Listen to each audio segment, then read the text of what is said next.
काम, क्रोधादि, रूप, ग्राह से भरी 5 इंद्रियों के जल से पूर्ण इस संसार में नदी के जन्म मरण रूप दुर्गम प्रवाह को धैर्य की नौका लगाकर पार कीजिए। जो बुद्धि, धर्म, विद्या और अवस्था में बड़े अपने बंधु को आदर सत्कार से प्रसन्न करके उससे कर्तव्य अकर्तव्य के विषय में प्रश्न करता है, वह कभी मोह में नहीं पड़ता। काम, वेग और भूख की ज्वाला को धैर्य पूर्वक सहें। इस प्रकार हाथ पैर की, नेत्रों और कानों की मन से तथा मन की वाणी से सत्कर्मों से रक्षा करें। जो प्रतिदिन जल से स्नान, ध्यान, तर्पण आदि करता है, नित्य यज्ञोपवीत धारण किए रहता है, सत्य बोलता है और गुरु की सेवा करता है, वह ब्राह्मण कभी ब्रह्मलोक से भ्रष्ट नहीं होता। वेदों को पढ़कर अग्निहोत्र के लिए अग्नि के चारों ओर कुश बिछाकर नाना प्रकार के यज्ञों द्वारा भजन कर और प्रजाजनों का पालन करके गौ और ब्राह्मण के हित के लिए संग्राम में मृत्यु को प्राप्त हुआ क्षत्रिय शस्त्र से अंततः करण पवित्र हो जाने के कारण उद्धव लोक को जाता है।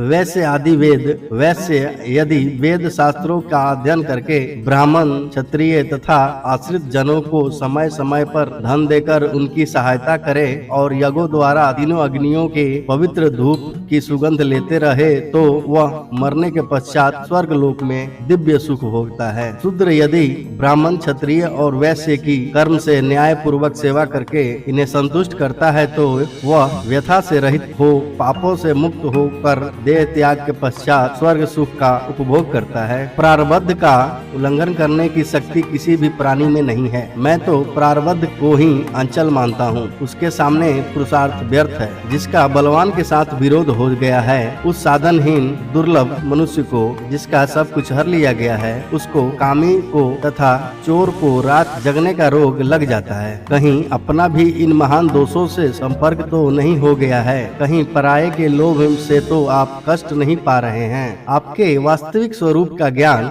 उद्योग, दुख सहने की शक्ति और धर्म में स्थिरता ये गुण जिस मनुष्य को पुरुषार्थ से चूक नहीं करते वही पंडित कहलाता है। जो अच्छे कर्मों का सेवन करता है और बुरे कर्मों से दूर रहता है, साथ ही जो आस्तिक और श्रद्धालु है, उसके वे सद्गुण पंडित होने के लक्षण हैं। क्रोध, हर्ष, गर्व, लज्जा, उदंडता तथा अपने को पूज्य समझना से भाव जिसको पुरुषार्थ से नष्ट नहीं करते वही पंडित कहलाता है। सर्दी, गर्मी, भय, अनुराग, संपत्ति अथवा दरिद्रता ये जिसके कार्य में विघ्न नहीं डालते वही पंडित कहलाता है। जिसकी लौकिक बुद्धि धर्म और अधर्म का ही अनुसरण करती है, जो भोग को छोड़कर पुरुषार्थ का ही वरण करता है वही पंडित कहलाता है। विवेक पूर्ण बुद्धि वाले मनुष्य शक्ति के अनुसार काम करने की इच्छा रखते हैं और करते भी हैं। तभी किसी वस्तु को तुच्छ समझकर उसकी अवहेलना नहीं करनी चाहिए। विद्वान पुरुष किसी विषय को देर तक सुनता है किंतु शीघ्र ही समझ लेता है। समझकर कर्तव्य बुद्धि से पुरुषार्थ में प्रवृत्त होता है, कामना से नहीं। बिना पूछे दूसरे के विषय में व्यर्थ कोई बात नहीं कहता है। उसका यह स्वभाव पंडित की मुख्य पहचान है। पंडितों सी